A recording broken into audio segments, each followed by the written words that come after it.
নমস্কার সবাইকে। আশা করি আপনারা সবাই ভালো আছেন। মহুয়ার নতুন আরেকটি ভিডিওতে আপনাদের সবাইকে জানাই অনেক স্বাগত। আজকে বৃহস্পতিবার আর এখন বাজে সকাল ওই 6:45 মতন। আর এখন থেকেই আজকের ভিডিওটা শুরু করলাম। সকালে ডোডো স্কুলে যাবে, তার জন্য ওর ব্রেকফাস্ট, ওর স্নানের গরম জল সমস্ত কিছু করে ওর খাওয়ার সমস্ত রেডি করে স্কুল চলে গেছে। আর এখন আমি নিয়ে বসে পড়েছি এক গাদা জামা কাপড়ের বাহার। যেহেতু অনেক দিনই বাড়িতে ছিলাম না, তারপরে ডান্সের প্রোগ্রামেরও অনেক জামা কাপড়, তারপর ওই বাড়ি থেকেও এসেছি, অনেক জামা কাপড় ছিল, তো সেইগুলো আজই 2 দিন ধরে কাচ্ছি। বাড়ি এসেছি ওই 2 দিন মতন হলো, তাই প্রত্যেক দিনই অল্প অল্প করে জামা কাপড়গুলোকে কাচ্ছি। বাড়ির বউ বাড়ি না থাকলে যেই অবস্থাটা হয় আর কি, তবুও নিত্যদিনের অজয়ের যে জামা কাপড়গুলো সেগুলোও নিজেই কেচে নিয়েছে। কিন্তু একটা ছেলের পক্ষে তো অত কিছু জামা কাপড় কাচা সম্ভব নয়, তারপরে কাজও থাকে, সেই জন্য এখন এগুলো আমার পালা। জামা কাপড় কাচার পরে এখন উঠোনটাতেও 2-3 বালতি জল ঢেলে দিলাম। আর যেদিনকে আমি অনেক জামা কাপড় কাচি সেদিনকেই বড় গামলাটা নামাই।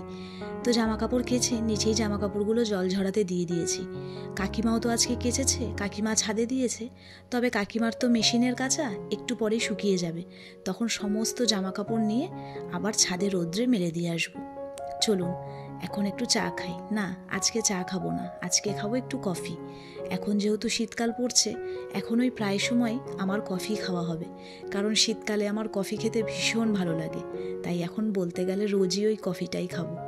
আর তার সঙ্গে সেদিনকে পিসির বাড়ির থেকে দাদা আমাকে এই প্রজাপতি বিস্কুটগুলো দিয়েছে, খেতে দারুণ, জানেন তো। চলুন, কফি খাওয়া হয়ে গেছে, এখন কালকের যে বাসনগুলো সেগুলো চটপট করে গুছিয়ে জায়গায় রেখে দিই। আগেই বলেছি রান্নাঘরটা তো খুব ছোট, তাই খুব যত্ন করে পরিপাটি করে জায়গার জিনিস জায়গায় রেখে তবে আমাকে রান্নাঘরের কাজটা করতে হয়, নইলে না আমি হিমশিম খেয়ে যাই। আর অজয়ের তো আজকে ক্যাটারিং আছে, ও সকাল সকাল বেরিয়ে পড়েছে, তাই মাছটাও আজকে সকাল সকাল এনে দিয়েছে। আর যেদিন আমার বাজারটা একটু সকালে চলে আসে না, আমার অনেকটাই সুবিধা হয়, জানেন তো। কারণ অজয় তো অত সকালবেলা যখন কাজ থাকে না, ওঠে না, তো একটু অসুবিধা হয়ে যায়। কিন্তু আজকে মাছটা সকাল সকাল চলে এসেছে, তাই ধুয়ে নুন হলুদ মাখিয়ে রেখে দিলাম। আর তেলের এই ডিসপেন্সারটা ধুয়ে দিয়েছিলাম, তাই জন্য তেলটা ঢালিনি, ধোবো বলে, তো এখন তেলটাকে ঢেলে নিচ্ছি। আর এই যে তেলের ডিসপেন্সারগুলো, এইটা দুটো আমি একসাথে বড় বাজার থেকে কিনে নিয়ে এসেছিলাম।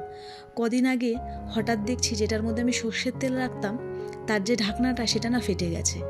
তো কিছু তো করার নেই, ঢাকনাটাই তো মেন, ফেটে গেলে তেল পুরো গড়িয়ে না পুরো একদম বাজে হয়ে যাচ্ছে ব্যাপারটা।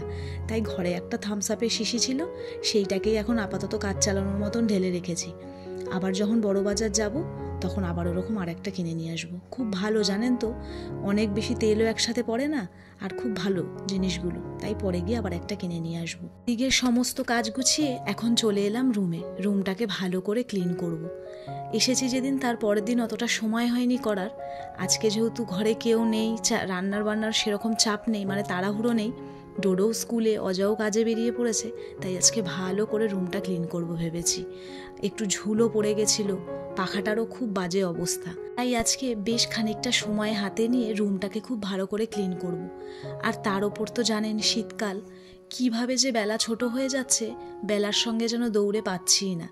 তাই প্রত্যেক দিন সকালবেলা ঘুম থেকে উঠে একটা কথাই মাথায় রাখছি, যে কিভাবে চটপট করে কাজটা গোছালে খুব তাড়াতাড়ি করে সমস্ত কাজ করে নিতে পারবো। কারণ সন্ধে হয়ে গেলে না কাজেও যেমন এনার্জি লাগে না, তেমন যেন ভালোই লাগে না, মনে হয় কত যেন রাত হয়ে গেছে। তাই এখন শীতকালে যেমন পড়ে গেছে, তেমনি বেলা গড়ানোর সাথে সাথে খুব দৌড়ে দৌড়ে কাজগুলোও কিন্তু করে নিতে হচ্ছে। বেড কাভারটাকেও পাল্টে দিলাম। আমি তো এমনিতেই মাসে 2-3 বার মতন বেড কাভারটাকে চেঞ্জ করে দিই, আর এখন তো প্রায় 16-17 দিন মতো বাড়ি ছিলাম না, তাই বেড কাভারটাকে তুলে দিয়েছি। আজকে আর কাচবো না, কালকে ভাবছি বেড কাভারটাকে কেচে দেবো। আর কাকিমাও জামা কাপড়গুলো ছাদ থেকে তুলে আমাকে আওয়াজ দিয়ে দিয়েছে, তাই আমিও সমস্ত জামা কাপড়গুলো মেলে দিলাম। আর সকালবেলায় ডোডোর এই কেটসটা দিয়ে গেছিলাম, পুরো শুকিয়ে গেছে। চলুন, প্রচণ্ড খিদে পেয়ে গেছে, এখন চটপট করে ব্রেকফাস্টটা করে নিই। আর আজকে এমন, জানেন তো, আজকে না ঘরে সসটাও শেষ হয়ে গেছে, ডোডোকেও ব্রেকফাস্টে দিতে পারিনি। আর সত্যি কথা বলতে, চাউমিন পাস্তার সঙ্গে যদি একটু সস না থাকে তাহলে কিন্তু খেতে একদমই ভালো লাগে না, কিন্তু কি করব, ঘরে নেই, ওইটা দিয়েই কাজ চালিয়ে নিলাম। আর দেখুন ব্রেকফাস্ট করে আবারও ঘরের কাজে লেগে পড়েছি। এখন ভালো করে ঘরটাকে ঝাড় দিয়ে তারপরে ঘরটাকে মুছে নিলেই আপাতত রুমের কাজ শেষ। আর ঘরে প্রচণ্ড ময়লাও হয়েছিল, আপনারা দেখতেই পাচ্ছেন ঘরের আনাচে কানাচে প্রচণ্ড নোংরা ছিল।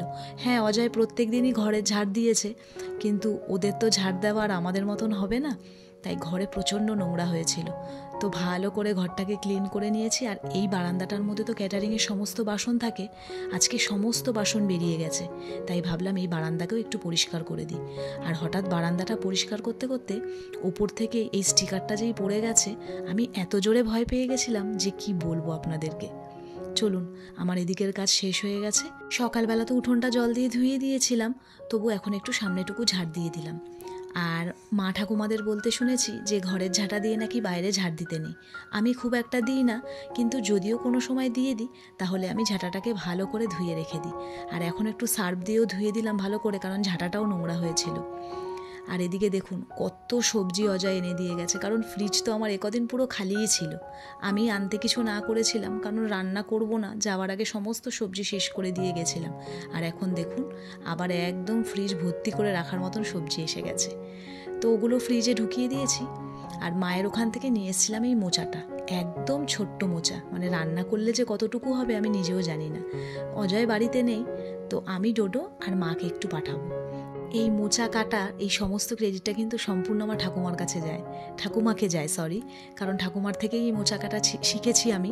আর থোরটা যদি বলেন, থোরটা কিন্তু আমি শিখেছি অজয়ের কাছ থেকে কাটা। বিয়ের আগে পাড়ায় যখন দুর্গাপুজোটা হতো, তখন আমরা সমস্ত বান্ধবীরা মিলে যে মানে অষ্টমীর যে ভোগটা হয় খিচুড়ি আর লাবড়া, ওই লাবড়ার তরকারিগুলো একসাথে কাটতাম। আর অজয়, আমরা যেহেতু সব একই পাড়া, তো অজয় তো ওখানে থাকতো, তো ও আমাকে ওই থোর কাটাটা শিখিয়েছিল। ভীষণ ভালো লাগে যখন এই কথাগুলো ভাবি। আর আজকে ফুলকপি আলু দিয়ে কাতলা মাছের ঝোলটা করব, আর ওদিকে মোচা বানাবো, ব্যাস আমি আর ডোডো তো খাবো, তো আমাদের ওতেই হয়ে যাবে। ওইদিকে আমার মাছটা ভাজা হয়ে গেছে, আর মোচার যে আলুটা সেটা ভাজা বসিয়ে দিয়েছি। আর ভাবলাম কয়েকটা কড়াইশুঁটি মোচার মধ্যে দিই, এখন তো নতুন কড়াইশুঁটি, বেশ ভালো লাগে, মিষ্টি মিষ্টি, যাতেই দেবো সেটাই খেতে ভালো লাগে। চলুন, মাছের ঝোলটা হয়ে গেছে, ঝোলটা ফুটে গেছে, মাছগুলো দিয়ে এখন উপর থেকে একটু ধনেপাতা ছড়িয়ে দিলাম, ব্যাস আমার মাছের ঝোল রেডি। আর আমার রান্নাও কিন্তু কমপ্লিট হয়ে গেছে। এখন রান্নাঘরটা চটপট করে পরিষ্কার করে নেব, আর তারপরে স্নান আর পুজো করলেই আজকের মতন কাজ শেষ। ওই যে বললাম কিভাবে যে চটপট করে বেলাটা শেষ হয়ে যায় বুঝতেই পারি না। বিশ্বাস করুন, সকাল থেকে উঠে এক ফোঁটাও বসি না, যত তাড়াতাড়ি কাজগুলো, শীতকাল তো, কমপ্লিট করে নিতে পারলে যেন নিজেরও ভালো লাগে। তাহলে আজকের ভিডিওটা এই পর্যন্তই থাক। ভিডিওটা কেমন লাগলো অবশ্যই আমাকে একটা কমেন্ট করে জানাবেন। ভিডিওটা ভালো লাগলে একটা লাইক করবেন। খুব তাড়াতাড়ি দেখা করবো আপনাদের সঙ্গে নতুন আরও একটা ভিডিওর সাথে। সবাই ভালো থাকবেন।